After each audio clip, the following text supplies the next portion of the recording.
help with classroom technology, the classroom support hotline number is listed right there. If you're having problems, there's a phone in the classroom, you can just dial this 4321, and somebody will pick up that phone, right, if you're having problems with that. The unique thing is that if you're having problems with the projector in your room first day, they may not send somebody immediately to come and take care of that.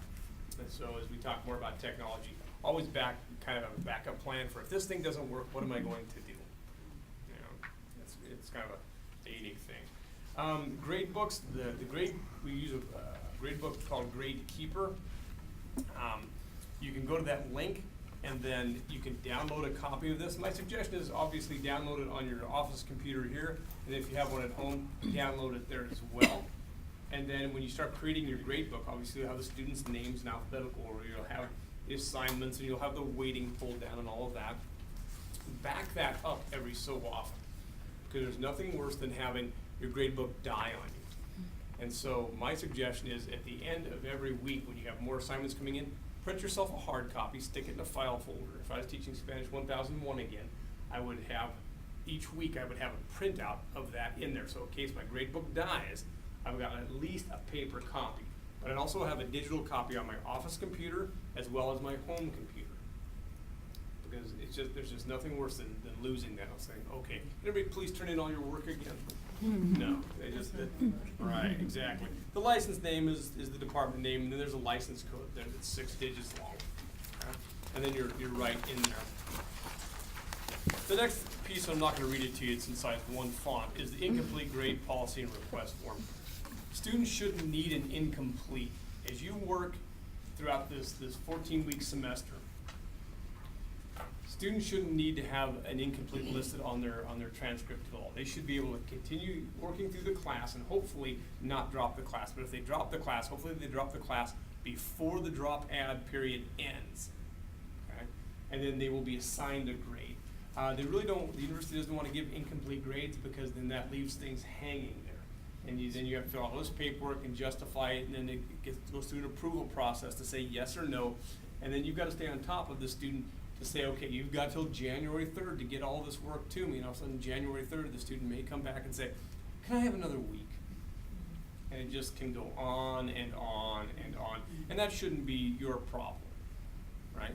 And so if you'll state right up front that you will not be looking at giving any incomplete grades, all of a sudden students go, okay, I've got to get this work done in this semester. And it makes your life a lot easier. Because you're going to be busy with your own graduate work. Okay? And you can see the paperwork there as well. A grade adjustment procedure, there's a 2-week turnaround for these kind of grade adjustments. And there's several different kinds of grade adjustments. One is a simple change of grade. Okay? Another one is a change from like an incomplete or something like that. And then finally is an extension of an incomplete. Hopefully you won't have to deal with that. If you do have to deal with that, go see Deb or come see me and we'll get that done. But hopefully what will happen is when you are ready to post your first set of grades, all those grades are posted. There is no incomplete. There's no anything like that. There's just, you got a grade for somebody. Okay? There's the form itself, and it actually sits in an Excel file. Okay? And that's just for letter grade changes, like, because Yes. don't waste your time with like numerical, like, it's like really small. It's like, it has to be, it doesn't have to It's got to go from grade to grade. Yeah, it's got to go from letter to letter. B minus to So B. you get 2 points in this. Yeah, if this is going from 83 to 84 and there's no change, there's nothing. They'll just be like, Right. why are you? Yeah, why are you doing this to me? Right? You may make errors as a graduate teaching assistant. Hopefully it'll be a minor error. My suggestion is before you make the error, ask. Right? If you ask one graduate assistant, you get one answer. You ask somebody else, you get a different answer. That should tell you there's a problem here. I need to go ask somebody else. Okay? Just come to me. I will help you. If I'm not in, which I usually am here, go see Dr. Nichols or Deb. They can straighten out a lot of these types of questions you may or may not have. Okay? If subsequent policy changes happen after this meeting, I will send those out to you. Okay, so that you're aware of them. But these things are pretty much set in stone, pretty much since I've been here. Just to clarify, then I have to plan and budget with GTA. On their payroll information, it says there's no payroll in May or June. It's May and August, right? Mhm. Not May Yeah. and June. Yeah. So we don't get paid in August. We get paid starting in September. September, yeah. budget accordingly. My first year I did not budget accordingly. So, okay. Questions over that? Let's go to the green one, the graduate handbook.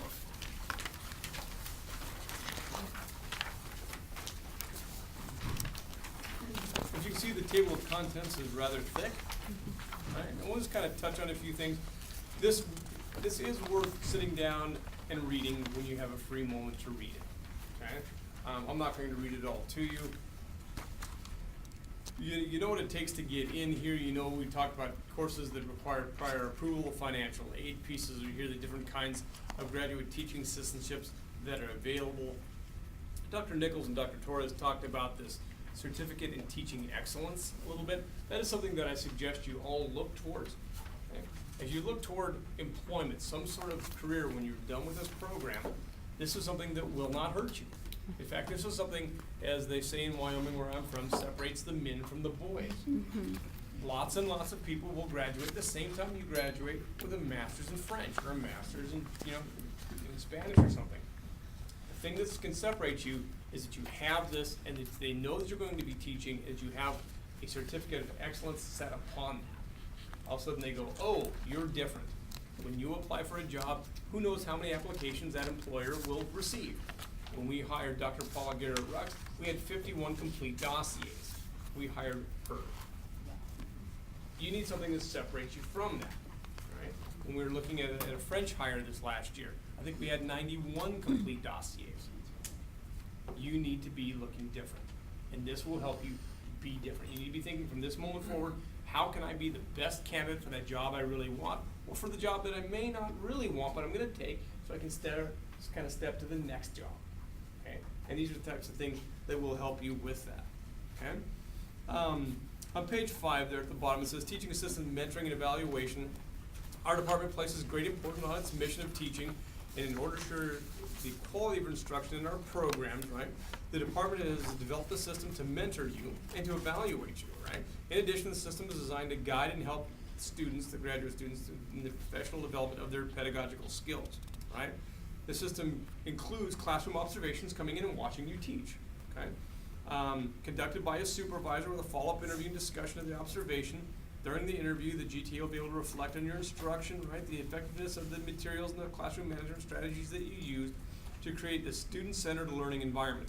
For those of you that aren't really acquainted with pedagogy, there's such a thing as called teacher-centered and student-centered. Teacher-centered is where you are the sage on the stage. You stand up there and you just talk and talk and talk about French and just all day long, and the student sits there and hopefully absorbs it all. Not the paradigm we're trying to go towards. We're trying to go towards a student-centered, where you speak less than the students do. Keep in mind, you speak Spanish or French. They don't. You want to be able to get them producing the language, right? That's why we want this to be a more student-centered classroom. And we'll be talking more about that. You'll have Dr. Garrett-Rux in here giving you an example of a way to use the communicative language teaching approach in your classroom to not just talk about the language, but to teach the language. So that students don't learn about the language, that they end up acquiring the language. And that's our goal. Okay? That is truly our goal. Okay? During the interviews, most likely the first question will be, how did you think your lesson went? And you just get to open up and talk about it, right? It's not punitive. What did you think? Well, I think things went well, or maybe it could have gone better. This one student that I never see, da, da, da. And then all of a sudden we say, okay, what do you think could have been improved? Because as humans, we don't learn by doing something always right. We learn by making errors, learning from those errors, and hopefully not doing those errors over and over again. And trying to give you more ideas on how to teach a large class. For those of you who've taught before, teaching 30 students can be rather challenging, right? It just does. If you've taught classes of 15 to 17, you understand that's a little bit easier when you have a kind of an optimal number of 15 to 17. It's kind of hard when you only have 3 in there sometimes. And so you'll find out that there's a challenge. It's not like climbing Mount Everest, but it is work. Lots of people that say, oh, teaching is easy, anybody can do it.